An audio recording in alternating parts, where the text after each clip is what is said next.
Love Mary. Mary is going to be in a, hello? There we go.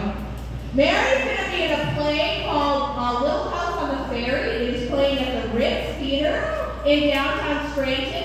Friday, Saturday, Sunday, so check her out. And the whole cast. It's a fun show. From what I understand, I'll be there Saturday night. So please give a really warm welcome to Mary Rapach, everybody. Mary Rapach.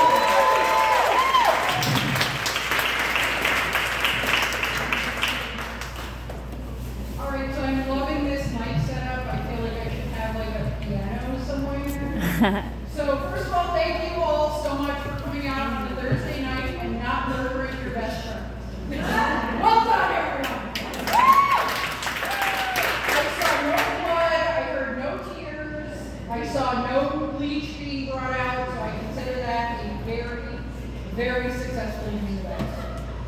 So first of all, I do have to say I'm very excited to be performing tonight, not only because this is the first time I have ever been to axe throwing, and I'm a little scared because normally people, if I don't do well, throw tomatoes.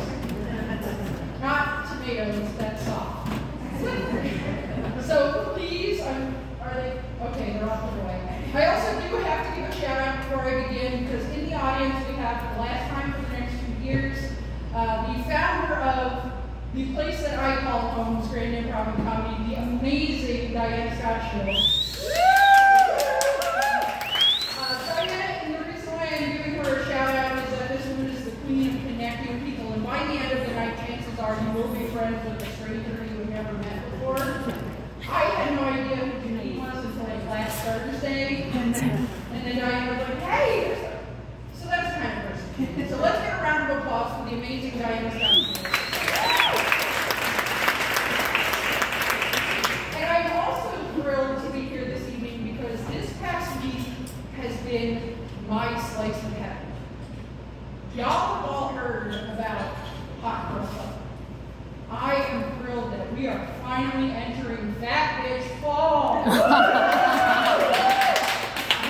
is my season. Sweatshirts and players and vests and lovely. And I say Fat Bitch Fall and I fucking own it. Do we have any fat bitches in the audience? You know why the fat bitches are clapping is because we have fucking energy because we ate it.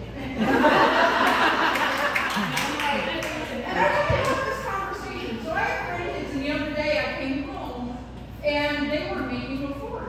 It was adorable. And I came in and I love to play. And my grandson, 5 years old, he looks at me so confused. And he's like, Monkey, you can't. Monkey, you can't. And he's trying to explain to me.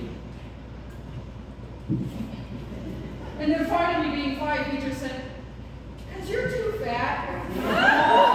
And his brother who's 9 is like, you can't say that. I'm like, can we stop with that? Can we stop saying you cannot say the word fat? It is an adjective. Own it. It is not an insult unless you use it as an insult. People come up to me and they're like, you're not fat. Do you have eyes? I have eyes. That's how I see all the food. And I see it from me and I'm like, no, this is for me. And I know I could do better. We all. I thought about it. I could try, but my favorite food group is whenever it's on the grill at Turkey Hill. Like if it's on the roller, tube meat is my favorite food on earth, and anybody that knows anyone knows that that is kind of the line.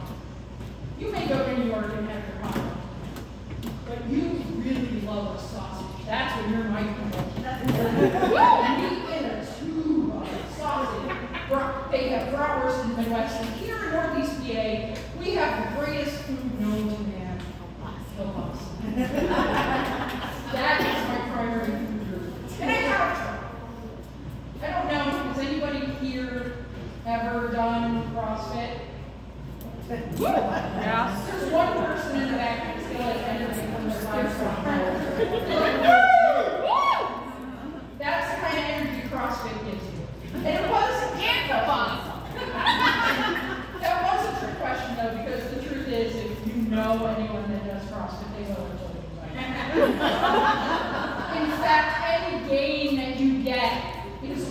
off by noon if you don't tell at least 4 people about your workout of the day. And there are different mindsets that we all have. And I keep trying to think, can I be that person? Can I admit Janine runs on purpose? Outside in the winter for why, Janine? Why? No one is chasing her. And that is a mindset that I want to get so desperately, but our brains do not work that way.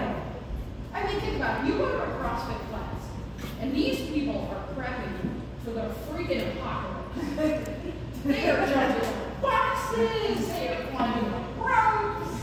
There's something in the apocalypse that has to do with tractor tires.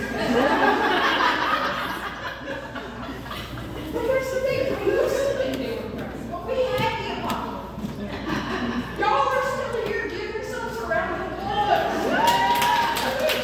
You are here and wearing pants with belts. Anybody that can wear a belt after the last 3 years is somebody that I admire. But y'all, we had the apocalypse and there were no zombies. There was, however, quite a bit of home-baked bread. And that's the mindset. Looking at these people, and I don't want to say, like, we have almost 3 years at home, and there are people that really could have spent that time getting therapy. And instead, they decided to get a Peloton. And I will never in my life find that level of endorphin rush. You get it from working out. I'm sorry. There is no class, I don't care how fun you tell me it is, that is going to give me Kentucky Fried Chicken level joy. There is no cooking joy to be found in a tofu patty. Maybe there is. Terry might talk about that. But I am so very, very confused by what's going on. And I've had several classes in one, so I have a teach. But really, when we're looking at it, I'm at an age where I should have been better. Do we have anyone looking around, and I'll be generous, do we have anyone in the audience over 40? I love the well-behaved people in the crowd that are like, present. It's a women's wine night. Cheer the fuck. Do we have anybody here over 40? So you understand that we are at that precipice of thinking we are young and constantly being reminded that we are not. And this hit me last week because, as they said, I was doing a play and I'm running to the stage and up a flight of stairs and right on my face. Oh. It was hilarious. It should have been hilarious. But the 20-somethings in the cast looked genuinely concerned. And that is the level. When people look at you like, we're going to have to call someone. We can't. They're looking at me gingerly like, I popped up and they're like, oh, thank God. And I've been spending so much time around these 20-somethings and getting more and more frustrated because I'm Gen X. Those of you who are, in that generation, we are the ones that I'm actually surprised we are here alive. Some of us were laid out to fend for ourselves at age 9. But I am Gen X, and so we're that generation that was told, whoever heard this at work, time to lead, time to clean. Oh, God. So we have boomers who taught us that, but the boomers had a pension.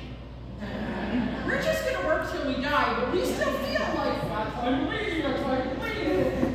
And then I'm dealing with these kids in their 20s, and I'm looking on their Facebook, and they're responding to each other's job complaints because at work, they asked them to do their job.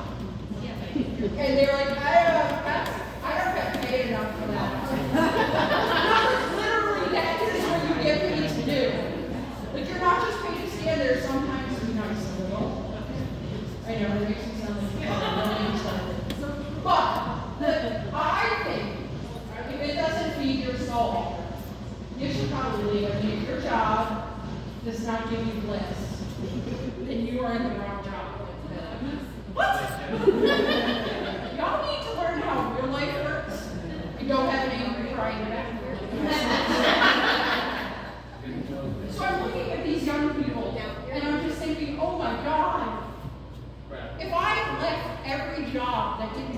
list, I'd be living in an 89 Cavalier behind the road. And I can't afford to live in my car. Do you guys know how expensive cat litter is? No, I'm a lesbian. I have 6 pet mouths to feed.